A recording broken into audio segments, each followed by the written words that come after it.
Welcome to new session. This is me doctor Khan Azeem और आप देख लें कि खान अजीम चैनल। आज हमारे पास बहुत इंटरेस्ट टॉपिक है अबाउट हाइपरटेंसिव ड्रग्स। ठीक है, तो वीडियो को स्किप मत करें, ठीक है, और पूरी देखिए।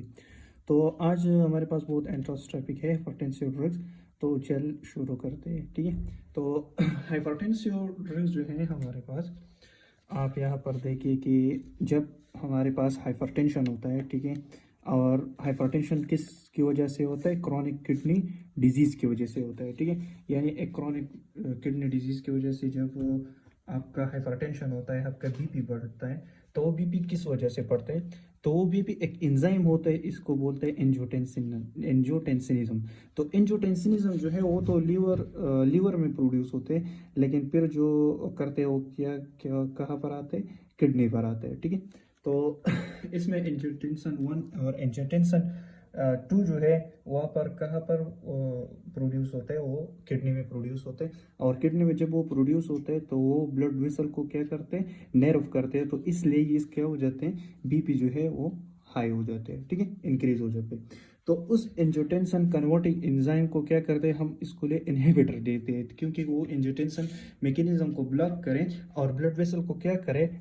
डायलेट करें। ठीक है, तो इसलिए क्रॉनिक किडनी डिजीज में ज़्यादातर एंजियोटेंसन जो है वो प्रोड्यूस होते हैं और ज़्यादातर किडनी जो है वो ब्लॉक करते हैं। इसलिए हम इसमें एंजियोटेंसिन कन्वर्टिंग एंजाइम ब्लॉकर देते हैं, और इसके अलावा जो है एंजियोटेंसिन रिसेप्टर ब्लॉकर भी देते हैं। रिसेप्टर ब्लॉकर इसलिए देते हैं यहाँ पर एक कंसेप्ट है कि यहाँ पर हमारे पास एंजियोटेंसिन के ऊपर क्या होता है? रिसेप्टर्स होते हैं। ठीक है, और रिसेप्टर का मेन काम क्या है? डिटेक्ट करना होता है। क्या डिटेक्ट करना होता है? तो उस रिसेप्टर चैनल को जो है वो क्या करता है? ये ब्लॉक करता है। ठीक है, तो ये भी मस्ट है ARBS। तो इसलिए ये दोनों देते हैं। यानी जब आप एंजियोटेंसिन देते हो तो ये क्या करता है? ये 5 आवर्स के लिए, 6 आवर के लिए ब्लॉक करता है। लेकिन जब रिसेप्टर ब्लॉक कर देते हो तो ये 1 दिन के लिए, 2 दिन के लिए, अब तक 6 दिन के लिए भी क्या हो जाते हैं?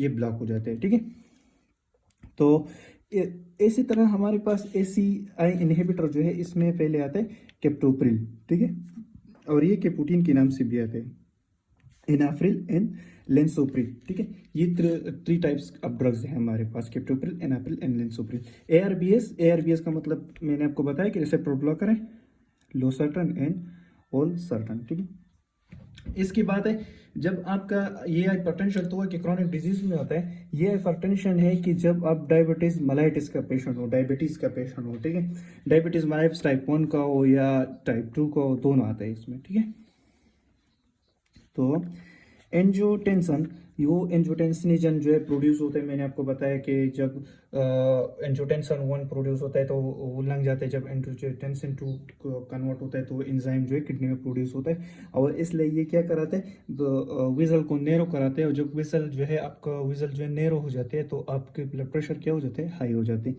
तो इसमें भी हम क्या देते हैं? इसमें भी हम एंजियोटेंसिन कन्वर्टिंग एंजाइम इनहिबिटर्स देते हैं। ठीक है, और इसमें भी देते हैं, क्रॉनिक किडनी में भी देते हैं और डायबिटीज़ में भी देते हैं। ठीक है, डायबिटीज़ में इसलिए देते हैं कि इसमें भी जो है ये हमारे साथ क्या हो जाते हैं? ज़्यादातर एंजियोटेंसिन जो है वो प्रोड्यूस हो जाते हैं, और यूरिन का मसला जो है बहुत ज़्यादा हो जाता है। ठीक है, एक्सेस यूरिन होता है डायबिटीज़ में, इसलिए हम दोनों का सेम ट्रीटमेंट करते हैं, क्योंकि डायबिटीज़ में एक्सेसिव यूरिन होते हैं। ठीक है, और एक्सेसिव यूरिन तो ठीक है, इसके साथ साथ क्या हो जाते हैं? ब्लड प्रेशर नॉर्मल हो जाते हैं, लेकिन इसके अलावा क्या हो जाता है? किडनी का मसला जो है बहुत ज़्यादा तरफ पैदा हो जाते हैं। ठीक है, तो इसलिए हम ये ड्रग्स देते हैं। इसमें भी क्रिप्टोप्रिल, एनाप्रिल और लेंसोप्रिल देते हैं, और लोसेट्रन और वालसर्टन देते हैं। थर्ड नंबर अगर आप देखें, हाइपरटेंशन प्लस एंगाइना, एंगाइना पेक्टोरस। ठीक है, ये एंगाइना पेक्टोरस है। तो इसमें जब हाइपरटेंशन आता है तो क्या क्या होता है? तो इसलिए एंगाइना पेक्टोरस के लिए हम क्या क्या चीज़ देते हैं? एक देते हैं बीटा ब्लॉकर देते हैं, और एक देते हैं कैल्शियम चैनल ब्लॉकर। ठीक है, तो एंगाइना पेक्टोरस में क्या चीज़ होता है? असल में एंगाइना पेक्टोरस क्या हो जाता है? ये चेस्ट पेन काज हो जाता है, रिड्यूस करता है हार्ट मसल, रिड्यूस करता है blood flow of heart muscle. ठीक है, तो इसमें ब्लड फ्लो जो होता है वो क्या होता है? रिड्यूस हो जाते हैं। ठीक है, मसल तक क्या हो जाता है? रिड्यूस हो जाते हैं। तो इसलिए ये क्या हो जाता है? इनगाइना, या इसके अलावा इसमें स्ट्रोक फिदा हो जाते हैं। ठीक है, इसलिए तो हमारे पास 3 टाइप्स का इनगाइना है। एक होता है स्टेबल इनगाइना, ठीक है, दूसरा है अनस्टेबल इनगाइना, एंड थर्ड है वेराइटन एंजाइना। ठीक है, स्टेबल एंजाइना में ऐसे कह रहा हूँ कि है जब हार्ट वर्किंग करता है और हार्डर करता है। सेकंड जो है ये मोस्ट डेंजरस होता है। ठीक है, ये फिजिकल एक्टिविटीज़ भी नहीं होती और एक्सर्शन हो जाते हैं। ठीक है, वेरिएंट जो है ये हमारे पास रेस्टिंग हो जाते हैं। ठीक है, वो मसल क्या हो जाता है, रेस्टिंग में हो जाते हैं, इसलिए हो जाती है। ठीक है, तो इसलिए हम इसको बीटा ब्लॉकर देते हैं, यानी बीटा रिसेप्टर ब्लॉकर। तो बीटा रिसेप्टर ब्लॉकर जो है beta 1 and beta 2 receptor beta blocker. ठीक है, तो ये एथेनोन, बिस्पिरोल और calcium channel blocker. Calcium channel blocker इसलिए देते हैं कि ये कैल्शियम चैनल को क्या करें, ब्लॉक करें। ठीक है, कि कैल्शियम चैनल को क्या करें, ब्लॉक करें। तो इसलिए हमने एम्लोडाइफिन, डायलिटाइजिम और कार्डिडाइजिम जो है वो देते थे। ठीक है, थर्ड फोर्थ हमारे पास है हाइपरटेंशन प्लस हार्ट फेलियर। तो हाइपरटेंशन प्लस हार्ट फेलियर जो है, इसमें हम 3 किस्म की ड्रग्स देते हैं। एंजियोटेंसिन कन्वर्टिंग एंजाइम इनहिबिटर देते हैं कैप्टोप्रिल, और इसके साथ बीटा ब्लॉकर देते हैं, बीटा रिसेप्टर को ब्लॉक करने के एथेनोल और बिस्पिरोल। ठीक है, और इसके साथ क्या देते हैं, डायूरेटिक्स देते हैं। ठीक है, तो डायूरेटिक्स जो हम देते हैं, ठीक है, इसमें प्रोसिमाइड देते हैं, हाइड्रोक्लोरोथाइजेट देते हैं, थाइजेट के ग्रुप से है। ठीक है, और ये प्रोसिमाइड जो है लोब डायूरेटिक्स है। ठीक है, तो ये प्रोसिमाइड क्यों देते हैं, प्रोसिमाइड इसलिए ये देते हैं कि ये यूरिन की फॉर्मेशन को क्या करता है, इंक्रीज करता है। ठीक है, आपकी किडनी में यूरिन का फॉर्मेशन क्या करता है, इंक्रीज करता है। आप इसकी क्या होता है, सोडियम एब्जॉर्प्शन मेनली करता है। ठीक है, तो उस एब्जॉर्प्शन जो होता है उसको क्या करता है, रोकते हैं। ठीक है, तो इसलिए डायूरेटिक काम करते हैं। Third, hypertension plus asthma.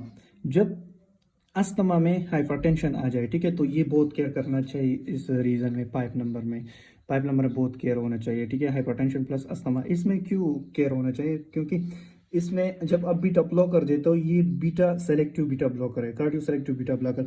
जब आप बीटा ब्लॉकर देते हो, बीटू ब्लॉकर, तो क्या करता है, बीटा रिसेप्टर तो लंग्स में होते हैं, तो लंग को क्या करता है, ब्लॉक कर देते हैं। जब लंग को ब्लॉक कर देते हैं, इसलिए आपको आपकी सांस पूरी नहीं हो जाती है। और जब इसमें आप बीटा ब्लॉक कर देते हैं तो आपको मजीद खराब कर सकती है, यानी दित तक आपको ले जा सकते हैं। तो अस्थमा में बहुत केयर करना चाहिए कि इसमें बीटा ब्लॉकर नहीं देना चाहिए। अस्थमा में just cardio selective beta blocker देना चाहिए। कौन सी drugs, cardio selective beta blocker. अगर इसमें बीटा ब्लॉकर दे दिया, फिर सांस का मसला और डेथ। तो बिस्पेरोल और मेटाप्रोल जो है, ये दोनों जस्ट सेफ है। ठीक है, इसमें कैल्शियम चैनल ब्लॉकर भी देके, एमोडाइफिन और डायूरेटिक्स जो है ज्यादातर हाइड्रोक्लोरोथाइजेट देते हैं। ठीक है, ये सेफ है इसमें। 6 नंबर, हाइपरटेंशन प्लस प्रेगनेंसी। जब प्रेगनेंसी में हाइपरटेंशन आ जाए तो कौन से ड्रग्स को यूज करना है। तो जब हाइपरटेंशन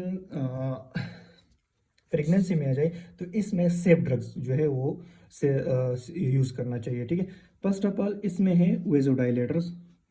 ओके, वेजोडाइलेटर्स हैं। वेजोडाइलेटर के अलावा ये इसमें है बीटा ब्लॉकर्स। ठीक है, बीटा ब्लॉकर्स हैं।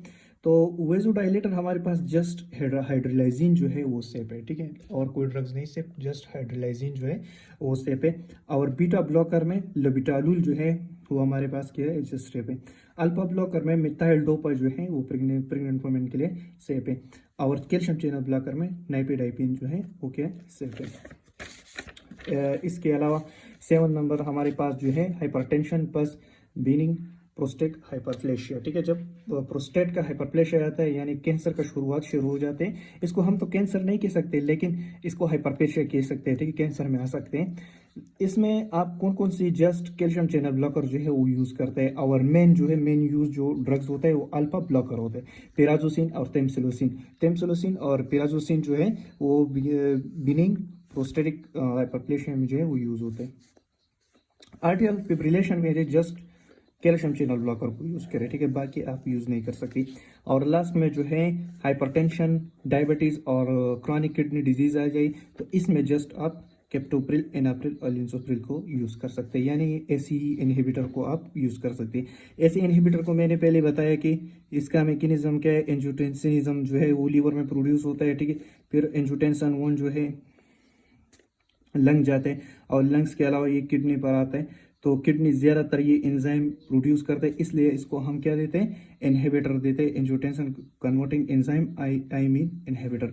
तो ये क्या करता है, इनहिबिट करता है। और यहाँ पर क्या क्या वो प्रोड्यूस नहीं होती, यहाँ पर ये एंजाइम प्रोड्यूस नहीं होती, तो ये पर क्या हो जाते हैं, वेजो डायलेशन हो जाते हैं। अगर ये प्रोड्यूस हो जाती तो फिर ये ब्लड, ये विसल जो है वेन और आर्टरीज वगैरह ये क्या हो जाते हैं, नेर हो जाते हैं और ब्लड राइस हो जाती है, इसलिए हम इसको जस्ट केप्टोप्रिल देते हैं, ठीक है। डायबिटीज़ में और कैल्शियम चैनल ब्लॉकर नहीं दे सकते और कोई नहीं दे सकते, जस्ट एसी इनहिबिटर दे सकते, लेकिन नाइपिडाइपिन दे सकते हैं, ठीक है, जस्ट नाइपिडाइपिन, ओके। तो चैनल को सब्सक्राइब करें और बेल आइकन को दबाएं। मिलते हैं नेक्स्ट सेशन में। अल्लाह हाफिज़।